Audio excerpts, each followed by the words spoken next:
What's going on, everyone? Hearts here, and with the release of Diablo IV just around the corner on June 6th, early access and pre-orders beginning on June 1st, many people are wondering which world tier they should start in. World Tier 1, Adventurer, or World Tier 2, Veteran. So in this video, we're going to be discussing the differences between the two difficulty tiers in hopes to find the best one to suit your own playstyle and preferences. So without further ado, let's get right into it. Now when you first load up the game, after you create your character, you're going to see the screen asking if you'd like more guidance or less guidance. My recommendation here is going to be the same as the developers. If you're unfamiliar with Diablo, I'd recommend the more guidance option on your first character at least, just so you can get a good feel for the controls. Whereas if you're a returning player, the less guidance option will probably be a better choice, as you should already know the basics on how to maneuver around the world. So you can see the differences here when you get to the select difficulty screen. You got World Tier 1 Adventurer and World Tier 2 Veteran. So I'm going to read over these and then I'm going to kind of explain to you what they mean, right? So World Tier 1 Adventurers, recommended for players who are new to Diablo or want a light challenge.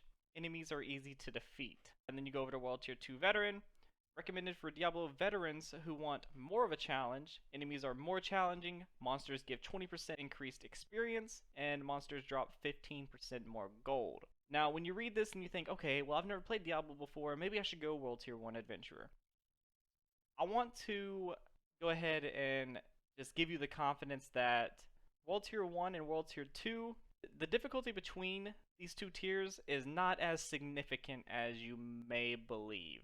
And I want to go ahead and let you know that if you haven't played Diablo before, you can get by playing on World Tier 2, and I would actually recommend, if it is your first time, maybe starting on World Tier 1, hitting about level 20, and then going to World Tier 2 after, because you can change your difficulty in-game anytime you want. So looking at World Tier 2 here, we can see enemies are more challenging, monsters give 20% increased experience, and monsters drop 15% more gold.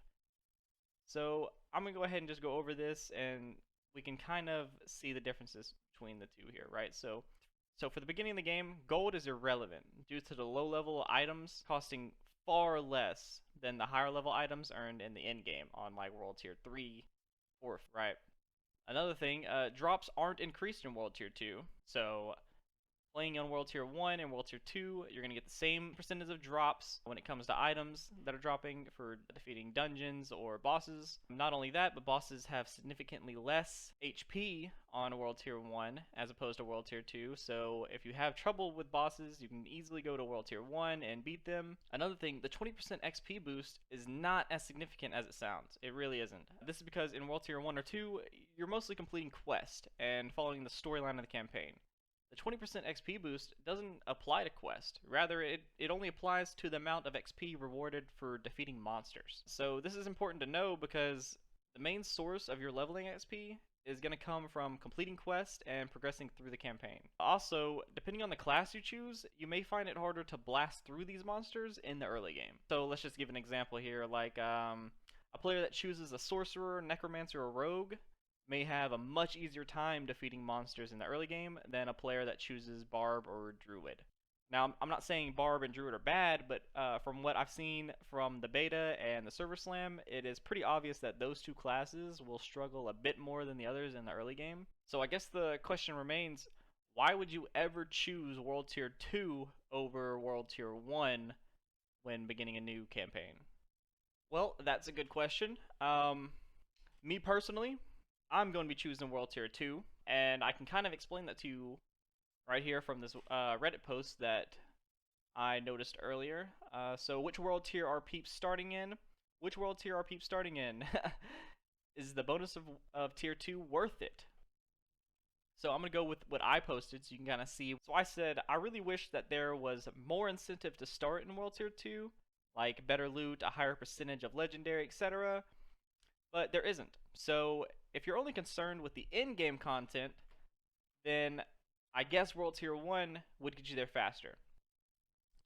However, I will be starting in World Tier 2 because I stream, I make YouTube content, and with that said, I would prefer to challenge myself a bit more for my streams, as I believe it would probably lead to better content. I mean, nobody wants to see me just run through the entire game on World Tier 1 and never die, never struggle. You know, nobody wants to see that. And A lot of people that play the game feel the same way. See, starting in tier 2, it isn't really worth it, but I don't want to steamroll the game. So we already know it's not worth it from a loot and XP perspective. It takes longer to kill enemies, which negates the XP buff. So you aren't leveling faster. There's no added loot bonus because that starts in World Tier 3. And the only benefit you get is a slightly greater challenge. So if that's what you want from the campaign, then sure, but if you're trying to be effective, it's not worth it. And I would also argue that it's not actually more effective to go through World Tier 1 because you would have to be, let's say, 20% faster at killing monsters to get the same XP as you get in World Tier 2. However, that's going to equal itself out when you go to a boss fight, when the boss has, however much health, and however much longer it takes you to actually defeat that boss in World Tier 2 than it would in World Tier 1. So really, you're getting through the campaign at a relatively similar rate. You're not going to finish the campaign super fast just because you pick World Tier 1. You're not going to go super slow just because you pick World Tier 2. It should kind of balance itself out there a little bit, but in reality, it probably is faster to go through World Tier 1 just because you don't actually have to kill all the monsters. You can kind of just run through it and progress that way. Is it going to be more fun to do that? I guess it just depends on what you're into. If you're really just trying to hit level 50 as fast as you can, get to World Tier 3 so you can start getting that in-game loot, then World Tier 1 might be the option for you. If you're a new player and you've never played before, it's going to recommend you go World Tier 1. But you're going to want to, when you hit about level 20, maybe level 30, you're going to want to change to World Tier 2. Because once you hit that end game, around level 50, you're going to be thrown into World Tier 3, and you're not going to know what to do with these monsters that are around you that have significantly more health than what you're used to. And you might actually find the game a bit too challenging once you beat the entire campaign. If you're a player like me that just wants a challenge while playing the game, you're going to take into account that when the game drops, it's going to be in pre-season. So you're not technically even in a season yet. So on your first character, there's no real reason to rush through it. I believe the first season comes out about 2 weeks after the launch, and this was done by design by the developers because they want to give everyone enough time to complete the campaign, to complete the first 50 levels of the game. You can get there if you grind, the whole first week. I'm sure you can beat it, but if you really just play like a few hours every day for the first 2 weeks, you should be able to beat the campaign before the first season comes out. And that's on World Tier 1 or World Tier 2. So it's really just up to your preference on which difficulty you're going to choose. I personally am going to go World Tier 2. I want a little bit more of a challenge while I'm playing. I know a lot of people feel the same way. I'm curious to see what you guys are going to say in the comment section, whether you're going World Tier 1, World Tier 2, whether you agree with me. Let me know if I missed any points about how maybe World Tier 2 is more advantageous than World Tier 1, or maybe how World Tier 1 is more advantageous than World Tier 2. In reality, I'm probably going to go World Tier 2 for my first character, and then every character after that, I'm going to just do it in World Tier 1 probably. But it really is just up to your personal preference on how you want to play the game, if you want an easier time, if you want a harder time.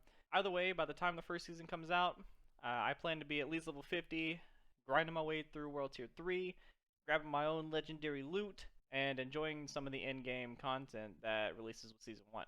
Yeah, so I hope you guys found this video to be somewhat informative. Hopefully by now, you're able to decide whether or not you want to go World Tier 1, World Tier 2. Like I said, it's really all preference. And either way, the game's going to be a fun time. I can't wait for it to come out. I pre-ordered the game. I'm waiting on the early access June 1st. And it should be a good time. Alright, that's going to be it from me. I will see you guys in the next one.